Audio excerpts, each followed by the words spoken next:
Hi, it's Robert here again, and it's time for The Great Pumpkin. I've been talking about using creative containers for your floral arrangements, and this time we're going to use a pumpkin, a real pumpkin. The first thing you do is go out to your local market and find your perfect pumpkin. Every pumpkin has their own personality and their own uniqueness to them. So I searched high and low and I wanted a nice perfect round one. I found two, just in case I made a mistake. The other one I could use for Halloween. What I did was I cut off the top and I carved it out real well, cleaning it of all the seeds and a little bit of the inside of the pumpkin so that's nice and neat. And then I found this great bouquet. Look at how beautiful that is, all those beautiful fall colors. Take the wrapping off the bouquet.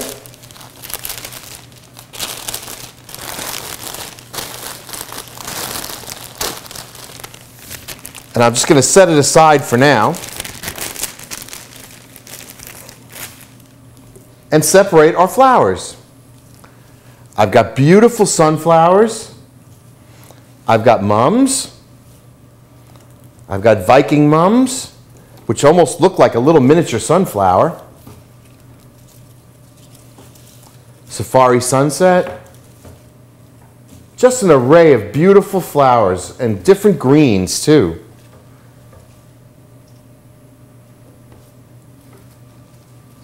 So after I've got them all separated, we're going to get our floral foam. What you make sure you have to do is take the floral foam, and when you soak it the whole side up. This way it aerates and really floats. You can check my quick tip section for how to float the foam correctly. Now this should just about fit into the hole because I want it to be kind of snug. And I want it to go just below the pumpkin, which it did. You should have that. I want this arrangement to be in a couple of different heights. So the first sunflower, I'm going to pick my biggest one, which is this one. And I'm going to cut that one down short like that and place it right into the foam right above my pumpkin. Now I'm going to take the second one, cut it a little bit longer. Now remember, when you're cutting your flowers to use in foam, you've got to leave about an extra ½ inch on there because you really need them to go into the foam well. And my third one, because this is going to be an all-around arrangement, I'm going to cut short and I'm going to place that on the other side. So you should have that. Let's take our mums,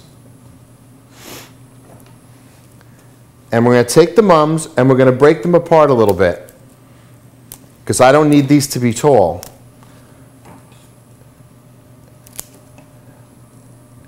And all I'm going to do is place them at different heights all around this side of my pumpkin.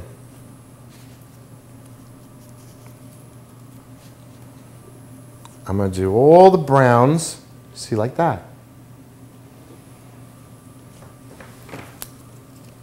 And then we're going to repeat the same step on the other side of my pumpkin.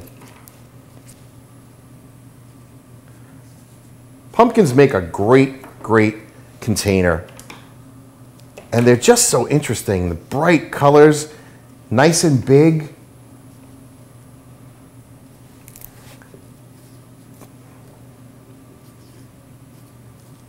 You may have to play around with them a little bit because now some of my taller ones I'm going to bring up into here. You can even leave something a little longer like this if you want to bring something up higher, like so. See, like that. Now I'm going to take a few of these little short ones and cut them really short because I'm going to put them around the very bottom so that they hide my foam. Because remember, you don't want people to see your mechanics. And this will help cover some of my foam up by pushing these down low. Okay, now we have the other palms that we have, and we're going to do the same thing. Only I'm going to intersperse them throughout. Look how great, they look like a little sunflower. Keep turning your arrangement while you're working on it so that you know you get a nice even proportion of color and flowers. I'm going to keep this one longer too, so it can go into the top. And these two we'll reserve for the little shorties down here at the bottom.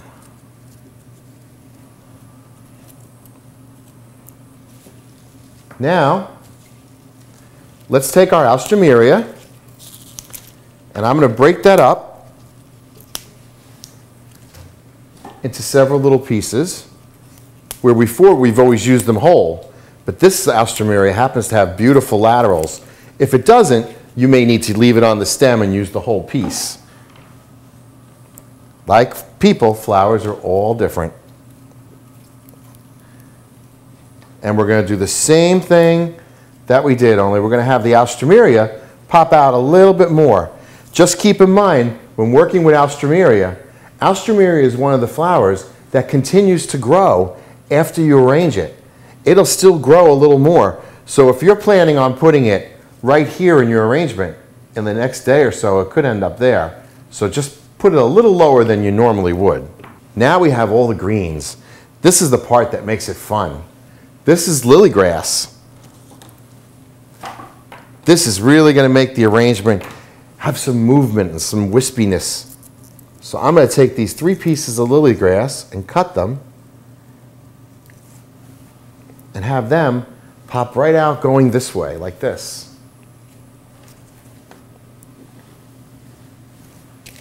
Now I have another cool green leaf here that we're going to put right along in with the lilygrass, I think. Oh yeah, it's beautiful. Just like that. Now, what we have left is the Safari Sunset, which has got this deep, rich color to it. It's like a reddish green. This I'm going to cut into several little pieces. This is a very, very nice, sturdy stem. So I'm going to pull that foliage off like that. And I'm going to balance, see, by balancing the arrangement, I'm going to put some of the green on this side so it'll balance it all off nicely. But you see, with this protea, I can cut this into several pieces. Because it's got such a nice sturdy stem, I could use it for a few insertions.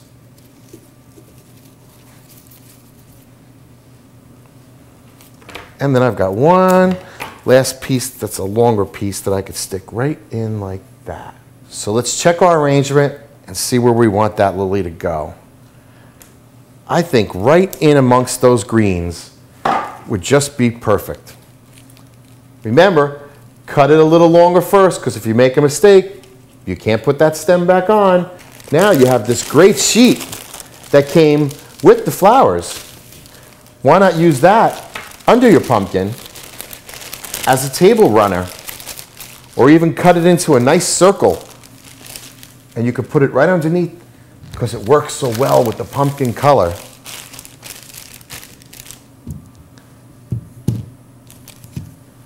Now just sit in the patch and wait for Charlie Brown. As always, happy arranging.